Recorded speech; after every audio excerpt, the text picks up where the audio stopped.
योगी से। तो पहली बड़ी खबर का रुख करते हैं। सीएम योगी से मिले हैं संजय निषाद। सांसद प्रवीण निषाद भी इस दौरान मौजूद रहे। संजय निषाद ने कहा कि सार्थक रही मुलाकात। इससे पहले केशव मौर्य से भी मिले थे संजय निषाद। तो दिल्ली में भी बीजेपी के दिग्गज नेताओं से मिलकर लौटे हैं निषाद। तो लगातार बैठकों का दौर जारी है। आपको बता दें कि संजय निषाद ने 2022 के लिए डिप्टी सीएम की सीट मांगी है।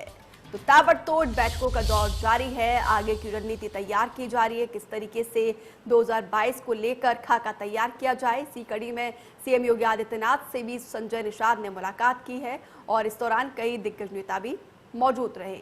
हालांकि इस बैठक को लेकर कहा गया कि मुलाकात जो है सार्थक रही है। संजय निषाद का ये कहना है जो मुलाकात सीएम योगी आदित्यनाथ के साथ रही है वो सार्थक रही है।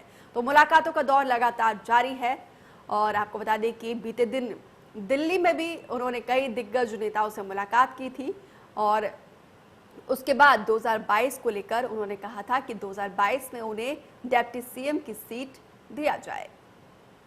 तो इससे पहले केशव मौर्य से भी मिले थे संजय निषाद और ताबड़तोड़ बैठकों का दौर लगातार जारी है। संजय निषाद ने इन बैठकों के बाद कहा कि मुलाकात जो है सार्थक रही है।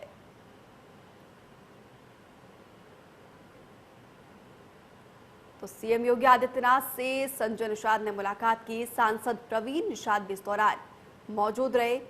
आपको बता दें कि इससे पहले डिप्टी सीएम केशव मौर्य से भी संजय निषाद ने मुलाकात की थी। तो संजय निषाद का कहना है कि उनका जो है अच्छा होल्ड है प्रदेश के तमाम सीटों पर और वो डिप्टी सीएम की सीट की मांग भी कर रहे हैं। तो सीएम योगी से मुलाकात के बाद संजय निषाद ने कहा कि मुलाकात जो है सार्थक रही है।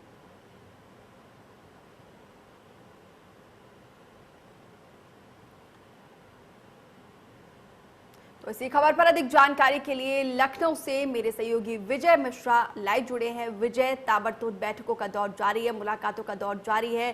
संजय निषाद पहले दिल्ली में दिग्गज नेताओं से मुलाकात की, फिर डिप्टी सीएम से, फिर योगी आदित्यनाथ से। हालांकि उन्होंने कहा कि मुलाकात जो है सार्थक रही है। जो मुलाकात हो रही है, बैठक हो रही है, इन मुलाकातों का मायना हम क्या समझे?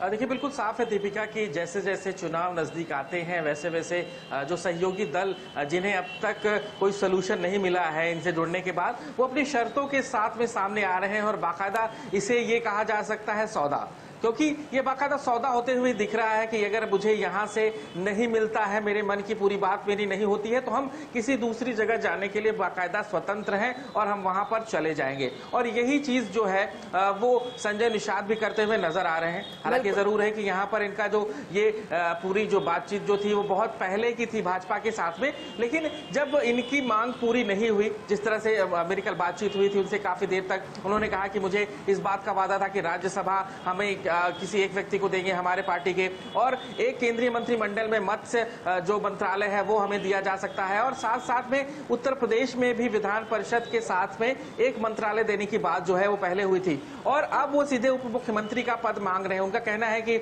यहाँ पर ये चीज मिलने के साथ ही एक उप मुख्यमंत्री का भी यहाँ पर चेहरे के रूप में मेरा चेहरा जो है वो घोषित किया जाए। हमारे जो लोग हैं वो इस बात की मांग कर रहे हैं कि मुझे मुख्यमंत्री बनाया जाए, लेकिन मैं उप मुख्यमंत्री भी बनने के लिए तैयार हूं। और भाजपा इस बात की घोषणा करे और साथ ही साथ इस बात की को भी कहते हुए नजर आ रहे हैं कि इसके पहले जो उपचुनाव हुआ था क्या हाल भाजपा का हुआ। आप देख सकते हैं जिला पंचायत चुनाव में क्या स्थिति हुई, जो हमारे लोग नाराज इस समय है। यही वजह है जिसकी वजह से भाजपा जो है वो लगातार यहाँ पर चुनाव, चाहे उपचुनाव हो चाहे जिला पंचायत चुनाव हो, यहाँ पर चुनाव हार रही है। तो बाकायदा इन सब चीजों के साथ में एक मीठी धमकी देते हुए भाजपा को नजर आए कि अगर ये चीजें नहीं होती तो जाहिर सी बात है कि हम इन्हें मझधार में बिल्कुल छोड़ देंगे। और कुछ पुराने उदाहरण भी देते हुए नजर आए कि मायावती के साथ जब मैं था तब क्या स्थिति थी और जब हमने उनका साथ छोड़ा तब क्या स्थिति हो गई। इसके अलावा ये भी कहते हुए नजर आए कि जब हम समाजवादी पार्टी साइकिल के साथ था और जब उन्होंने यहाँ पर तालाबों का पट्टा और सारी चीजें शुरू की तो उसके बाद क्या स्थिति हुई। तो इन सब उदाहरण के साथ में वो बाकायदा भाजपा को एक मीठी धमकी देते हुए नजर आए कि अगर ऐसा नहीं होता है तो आने वाले विधानसभा चुनाव में वो बिल्कुल साथ नहीं रहेंगे। जी बिल्कुल, जैसे कि छोटे दल जो है बिल्कुल हाशिए पर थे, अब 2000 चुनाव सर पर है तो साधने की कोशिश की जा रही है और लगातार जो छोटे दल है, जैसे कि संजय निषाद, उनका कहना है कि अभी तक सरकार ने जो वादा किया था उनके पूरा नहीं किया गया है। अब मुलाकात के बाद कहीं ना कहीं वो कह रहे हैं कि मुलाकात जो है सार्थक रही है। क्या ये मान लिया जाए कि उनकी मांगों को कहीं ना कहीं जो है सरकार की तरफ से पूरा किया जाएगा? आलाकमान जो है उनकी मांगों पर अब गौर फरमा रही है। देखिए बिल्कुल जिस तरह से उनकी मुलाकात सेंट्रल में हुई थी, जिसमें उन्होंने जेपी नड्डा के साथ मुलाकात की थी, फिर अमित शाह के साथ मुलाकात की थी और उसके बाद फिर वो लखनऊ यहाँ पहुंचे और यहाँ पर मीडिया से खुलकर के वो बातचीत करते हुए नजर आए। हालांकि अभी भी उन्हें लग रहा है कि कोई ना कोई रास्ता जो है, कोई ना कोई सोल्यूशन उन्हें बिल्कुल मिल सकता है। और कल जब मेरी बातचीत हो रही थी तो उसी समय वहां पर एक कैबिनेट मंत्री का फोन वहां पर पहुंचता है उनके पास और वो मुख्यमंत्री से मिलाने के लिए समय सुनिश्चित करते हैं। ठीक उसके पहले वो उप मुख्यमंत्री केशव मौर्य के साथ में मुलाकात करते हैं और कल इस तरह की पूरी मुलाकात देखने को मिली भी थी कि जब वो केशव मौर्य के साथ मुलाकात की और फिर एक कैबिनेट मंत्री के साथ जाकर के उन्होंने मुख्यमंत्री के साथ मुलाकात की, तो जाहिर है कि कहीं ना कहीं इस बात का या इस मीठी धमकी का असर भाजपा के ऊपर साफ नजर आ रहा है। भाजपा के चेहरे पर साफ दबाव नजर आ रहा है कि वो ऐसे छोटे दलों को इस समय बिल्कुल नहीं छोड़ सकती, क्योंकि जो मौजूदा इस समय स्थिति भाजपा की है वो कहीं ना कहीं इन सभी छोटे दलों को साथ में लेकर चलने की एक मजबूरी है, क्योंकि अगर ऐसा वो नहीं करती है तो वो स्थिति उनकी बिल्कुल नहीं रह जाएगी जो इसके पहले 325 सीटों को वो लेकर के प्रदेश में आए थे। इस समय हालात जो है वो बिल्कुल अलग हैं। चाहे यहाँ पर किसान बिल की हम बात कर लें, इसको किसान बिल में साफ तौर से एक संदेश छिपा हुआ नजर आ रहा है कि यहाँ पर पश्चिमी उत्तर प्रदेश से भाजपा को सीटें मिलना बहुत ही चैलेंजिंग है।